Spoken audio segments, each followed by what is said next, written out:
kejujuran.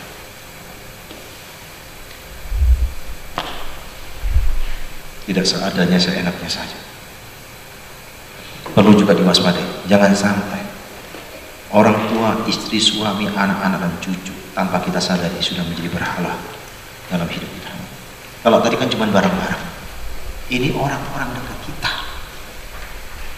Posisi sosial juga dapat menjadi berhala.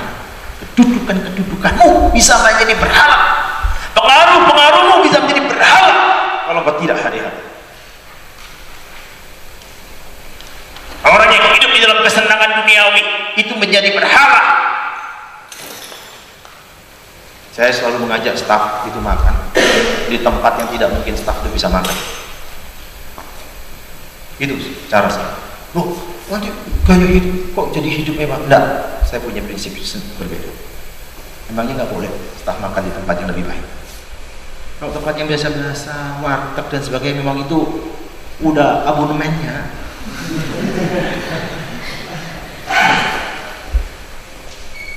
Pergi ke tempat yang seumur hidupnya belum tentu dia mau bisa makan di tempat itu. Itu cara saya. Kalau sering membantu para staf, kan nanti mereka bergantung kepada kakak, kepada manusia. No, nah, tidak benar. Itu persoalan hati mereka. Karena mereka bisa belajar dari prinsip kasih di dalam. Tapi jangan lupa, belum tentu ada orang yang bisa mengisi sisi ini untuk kehidupan seorang staf. Dan saya akan mengisi sisi itu.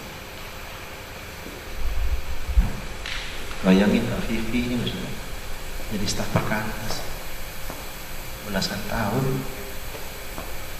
Siapa yang mau tolong dia? Ini nggak pernah meremeh, tapi nggak ada alumni yang sungguh-sungguh peduli. Saya mendengar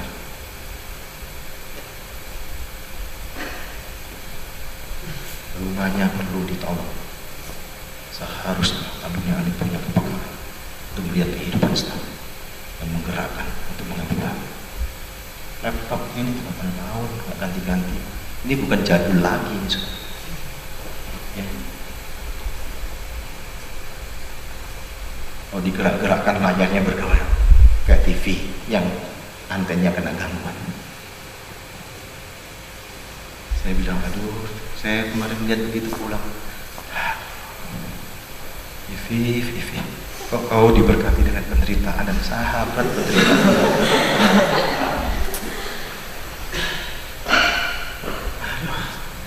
Saya merindukan teman-teman perhatikan orang-orang yang lain secara khusus di perkantas. Coba mereka yang sudah berkeluarga dan punya anak-anak. Kalau 10 alumni mengadopsi anak staf 1-2 orang, bisa untuk sekolah mereka? Bisa. Tapi itu tidak mau dilakukan. Saya pernah mengusulkan kepada seorang pribadi yang dia punya wewenang untuk keputusan itu. Dengan alasan banyak alumni kita yang masih miskin. Emangnya kemiskinan alumni itu tidak bisa memberi kepada pekerjaan.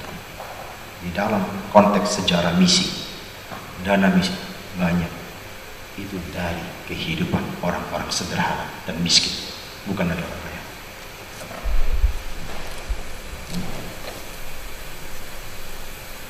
Saudara, yang terakhir dalam 1 menit terakhir, Allah mengakhiri jawaban Tuhanku dengan memberikan keyakinan iman yang ketiga. Tapi Tuhan ada di dalam baitnya yang kudus, berdiam dirilah di hadapannya sia segenap bumi. Keyakinan iman yang pertama difokuskan kepada kasih karunia, Habakuk 2 ayat 4. Yang kedua pada kemuliaan Allah. Maka keyakinan iman yang ketiga berfokus kepada pemerintahan Allah. Allah yang berada di atas takhta, segala sesuatu di bawah kontrolnya. Dia punya otoritas. Ini kekokohan iman daripada Habakuk. Tuhan membukakan, menyingkapkan itu. Perhatikan Mazmur 46 ayat 11, saudara, seperti hamba yang setia kita selalu mentaati mendengar perintahnya. Diamlah dan ketahuilah bahwa akulah Allah. Ingat ya, perjuangan di dalam hukum bangsa ini membutuhkan intervensi ilahi.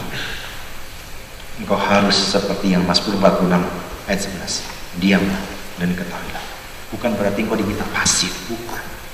Segala perjuanganmu yang kau lakukan sepertinya itu menabrak tembok yang begitu tinggi dan tebal. Harus sadar bahwa Tuhan ada di dalam. Ya, melihat visi yang berasal dari Tuhan, mendengarkan suara Tuhan membuat kehidupan Habakuk mengalami satu perubahan yang luar biasa dalam. Dan kalau seseorang berjumpa dengan Tuhan dan kebenarannya dibukakan, maka itu selalu mengobarkan hati.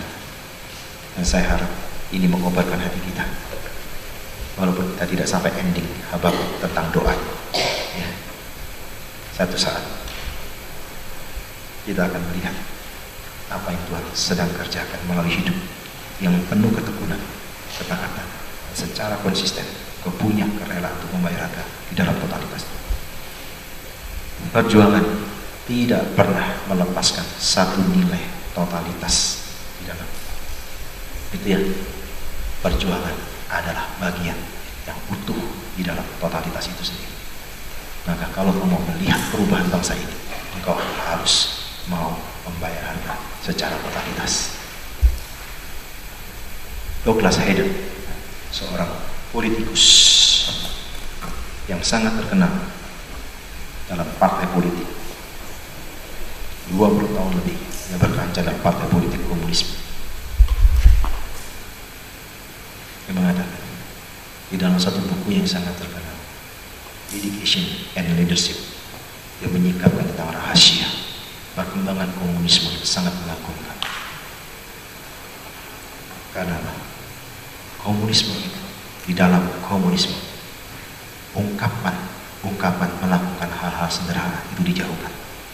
Mereka menekankan segala sesuatu yang mereka kerjakan dan perjuangkan itu harus memiliki nilai yang disebut kosakata pengorbanan. Kalau tidak ada kata itu, kau tidak bisa mengembangkan komunisme. Maka mereka mendidik anak-anak muda yang punya kerelaan pengorbanan diri yang sangat besar. Dan dari situ, kosakata pengorbanan dan mengorbankan diri di dalam komunisme menjadi kosakata yang sangat menentukan kegerakan dan perkembangan daripada komunisme. Pertanyaan saya, mereka yang hidup di dalam pengenalan akan Tuhan yang mereka tolak dalam semangat komunisme, bisa punya semangat pengorbanan tinggi.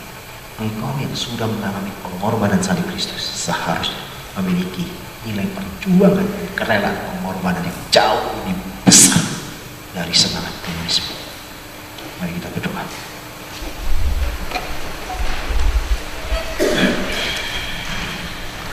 Mari kita berdoa, saudara.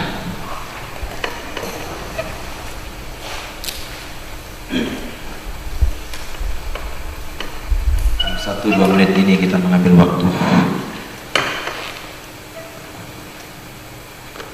Tuhan, terima kasih untuk firman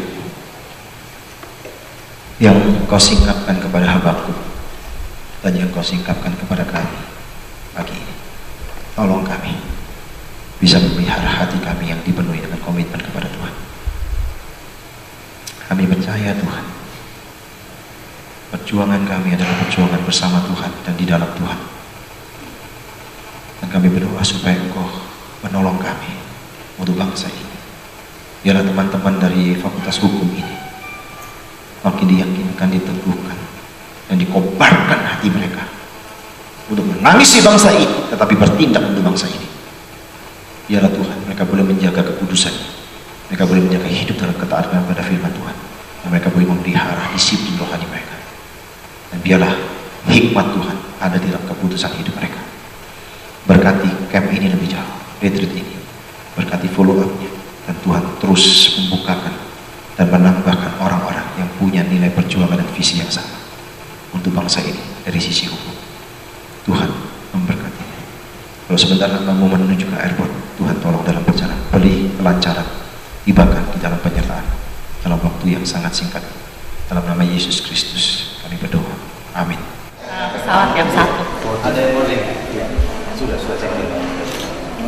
Bisa. Lihat sini. Oke. Satu, dua.